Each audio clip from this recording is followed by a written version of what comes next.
going to leave the combine set up there for a bit. I've got to get the bean heads out, or at least the one that's on the cart.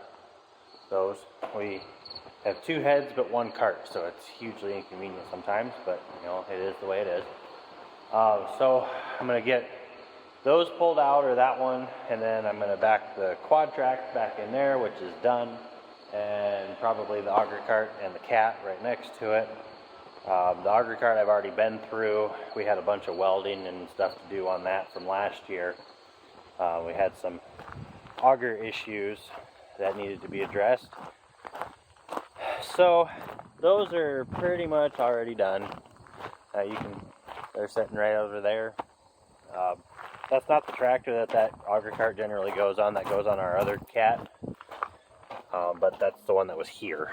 So anyway, we'll get this bean head pulled out so we can get those put back in and start working on the combine.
There we go.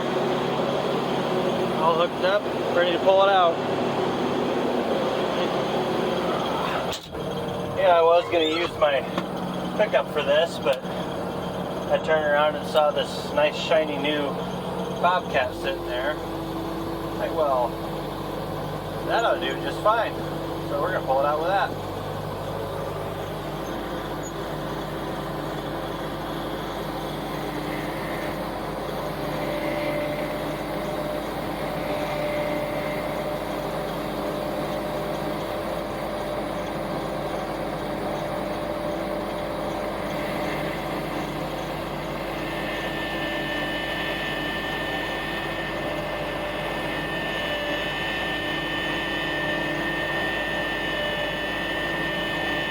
So I have to admit to being bit in the butt by technology.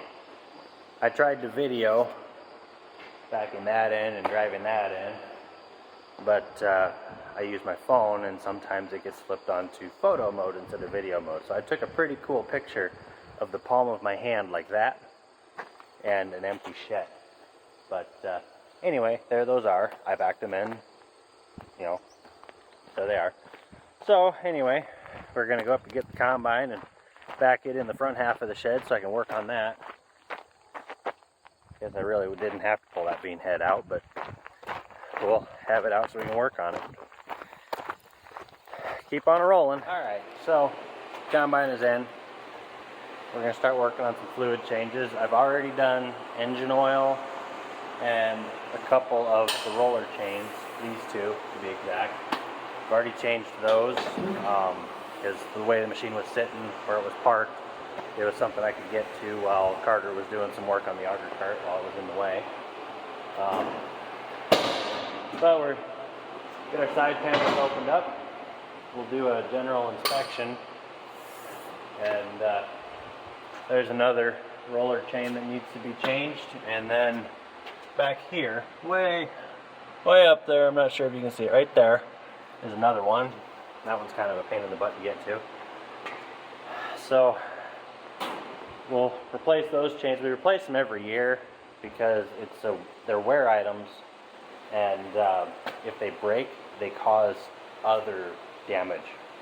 You know, so we just replace them every year and oil them every day, and we're pretty anal about our chains.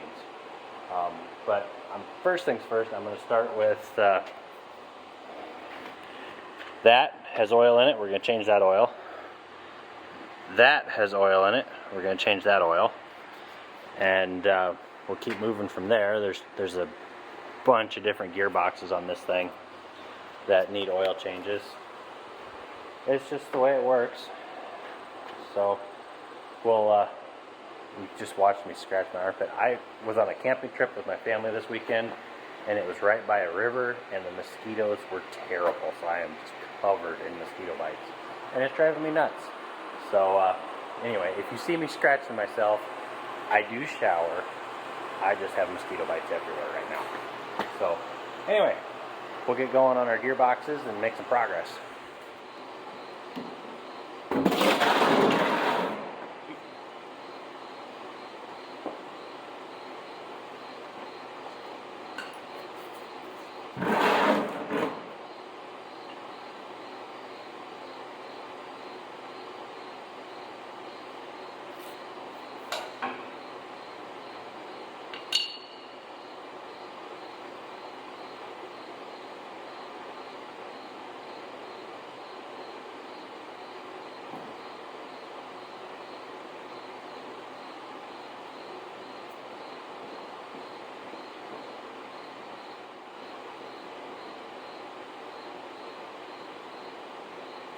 So what you'll see on some of these plugs, and it's normal to some extent for a gearbox, is you got a magnetic plug, and you get some hairs.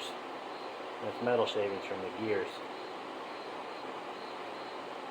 Some is pretty typical. If you get a ton, you might want to be looking into that gearbox. This one looked okay. So, clean it off as best you can.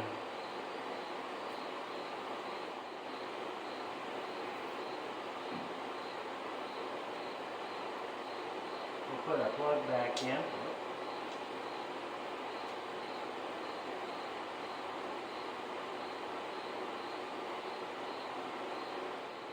So here, our fill plug at the top.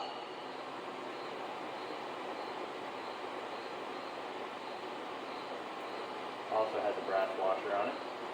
But this one is a breather plug. So we need to make sure that breather is clear and not full of dirt.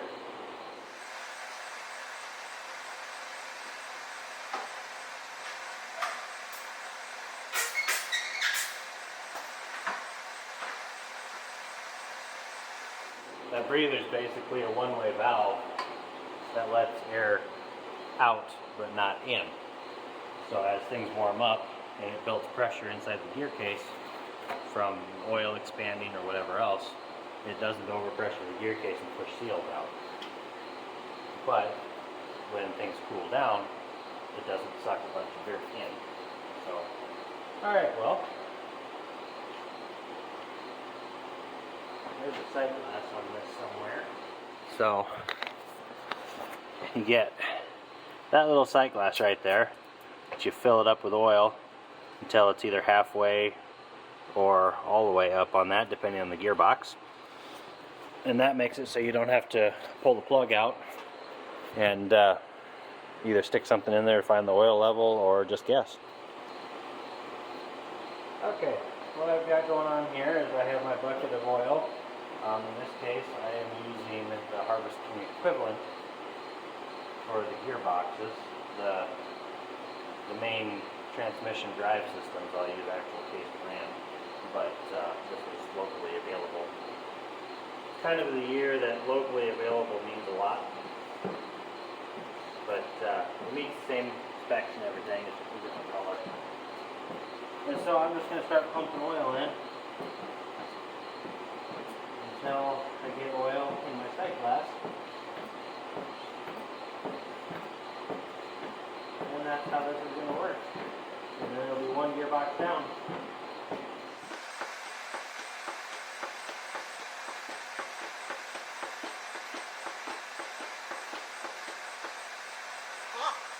That's all the oil that gearbox needed.